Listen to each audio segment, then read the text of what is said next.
শাক দিয়ে মাছ ঢাকার প্রবাদ কিন্তু আমরা বাংলায় সবাই পড়েছি। হ্যালো এভরিওয়ান, আজ আমি আপনাদের সাথে শেয়ার করব শাক দিয়ে মাছ ঢাকা রেসিপি।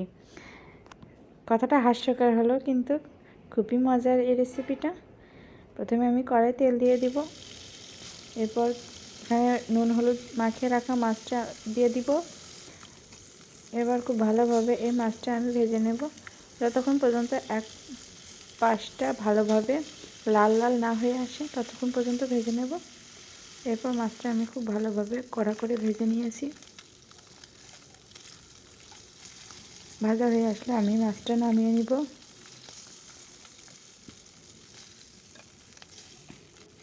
এরপর একই তেলে আমি দিয়ে দিব কিছুটা পেঁয়াজ কুচি, দিয়ে দিব রসুন কুচি।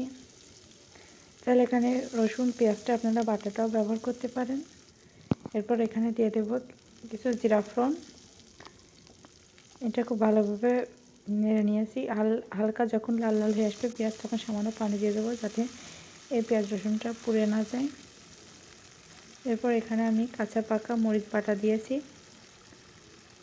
তাহলে এখানে আপনারা মরিচের গুঁড়াটা ব্যবহার করতে পারেন। স্বাদমতো লবণ, হাফ চামচ হলুদ গুঁড়া, হাফ চামচ ধনিয়া গুঁড়া দিয়ে খুব ভালোভাবে মশলাটা কষিয়ে নেব।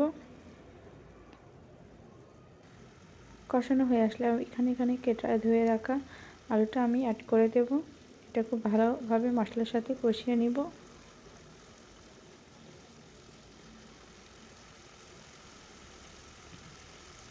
যখন কষানো হয়ে যাবে সামান্য এখানে পানি দিয়ে দিব,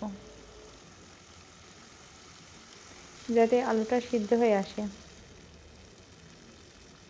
আবারও ভালোভাবে পানি দিয়ে নেড়ে দেব। নেড়ে এখানে আমি একটা ঢাকনা দিয়ে ঢেকে দেব। 10 মিনিট পর দেখা যাবে আমার আলুটা সিদ্ধ হয়ে এসেছে। এবার ঢাকনাটা তুলে দিয়েছি। এবার এখানে কেটে ধুয়ে রাখা পালং শাকটা আমি দিয়ে দেবো। এখানে আপনারা যে কোনো শাক একই নিয়মে রান্না করতে পারেন, কোনো সমস্যা নেই। এবার ঢাকনা দিয়ে শাকটা ঢেকে দিয়েছিলাম। কিছুক্ষণ পরে দেখা যাচ্ছে শাক থেকে পানি ছেড়েছে। এই পানি দিয়ে আমি শাকটা ভালোভাবে সিদ্ধ করে নেব।